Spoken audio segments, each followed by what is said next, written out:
طاجين الخضر بالسكالوب او صدر الدجاج. اللي حابه تشوف الوصفه ما عليها الا تشاهد معنا الفيديو من الاول للاخير وتشوف المقادير وطريقه التحضير. السلام عليكم ومرحبا بكم في قناه شيوات ام رمزي. اليوم ان شاء الله وعلى بركه الله راح نديروا طاجين بالسكالوب او صدر الدجاج. كما راكم تشوفوا عندي صدر الدجاج مقطع هكذا شرائح، وعندي البصل نقطعوه جوانح هكا مثل تاع التكتوكه، يعني كيما نديروا تكتوكه. وعندي لهنا الخضر، ديري اي خضره عندك. عندي الجزر وعندي لوبيا ماشطو كيما راكم تشاهدوا، وعندي بطاطا وعندي اللفت او الخردل. كيما راكم تشوفوا راهم جامدين، خدمت بهم من قبل وكي قعدوا لي عاودت درتهم في ساشي وحطيتهم في الكونجيلاتور. هذه كتدبيره فقط، تكون تقعد لك الخضره تحطيها في الكونجيلاتور راح تولي لك تقعد لك كيما راهي. بطبيعه الحال قبل ما نحطها لازمني نشللها باه نحي لها لاكلاص. لهنا كيما راكم تشوفوا عندي الارضي الشوكي او القرنون هكذا، ارضي الشوكي، وعندي كذلك الجلبانه وزيتون اخضر. كل وحده دير الخضره يعني اللي عندها. الان بسم الله وعلى بركه الله كما راكم تشاهدوا ندير ملعقتين كبيرتين من الزيت العادي او زيت الزيتون هكذا. الان نحط سكالوب هكذا كما راكم تشوفوا. راح ندير البصل هكذا،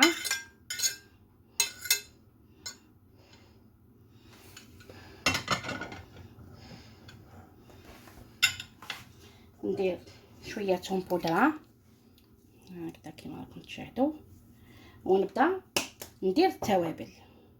بسم الله وعلى بركه الله نبدا نحط التوابل كما راكم تشاهدوا. راح ندير ملعقه صغيره ملح هكذا، نزيد ندير حوالي نص ملعقه فلفل اسود هكذا، نزيد شويه زنجبيل هكذا حوالي ربع ملعقه صغيره. نسمى كي نتبلو الدجاج تاعنا يجي بنين. راح نزيد ندير حوالي نص ملعقه صغيره كذلك كركم هكذا،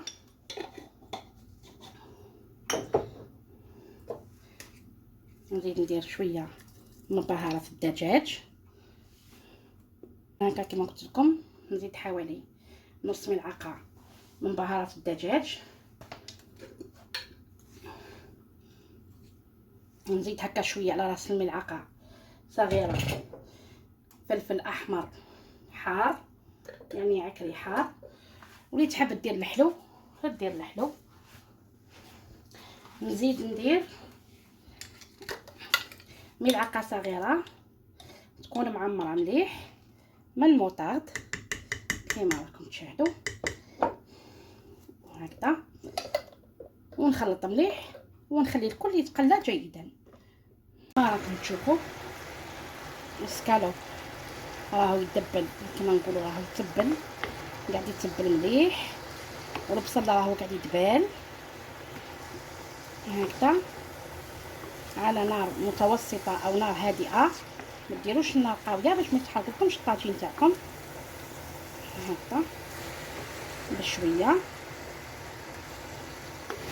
نتبلوا السكالوب تاعنا مليح باش يجي بنين، وندبلوا البصل، ومن بعد ان شاء الله نحطوا الخضره.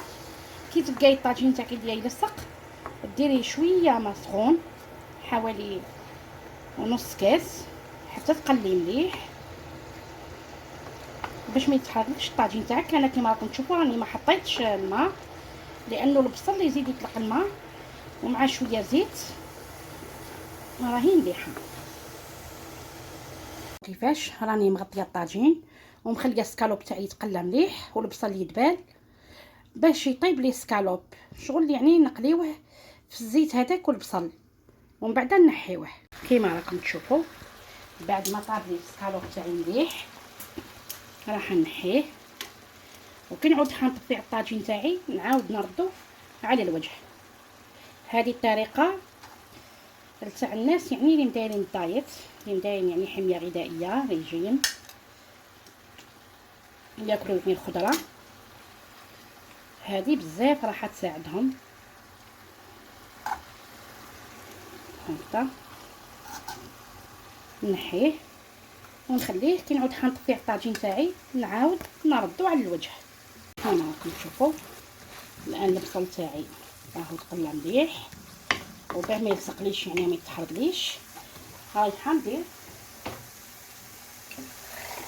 شويه ما سخون هكذا كما راكم تشوفوا، نص كاس ماء، ونقص في النار كما قلت لكم. ديروا نار متوسطه ولا هادئه، وراح نبدا نحط الخضره اللي راني نعدتها لكم من قبل. هكذا كما راكم تشاهدوا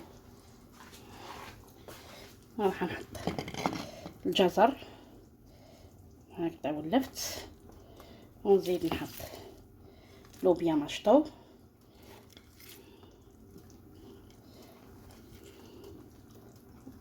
هكذا كما راكم تشاهدوا. نبدا الان راح نعدلهم هكذا كما راكم تشاهدوا، ورايحه نزيد نحط الجلبانه هكذا كما راكم تشوفوا، نزيد نعدلها مليح.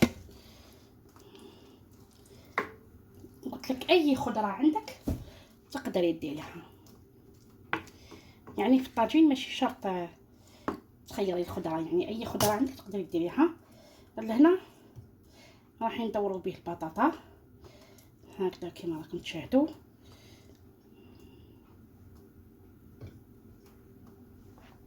هكذا راح نزيد نحط القرنون كما راكم تشوفوا، ورايحه نزيد ندير زيتون اخضر.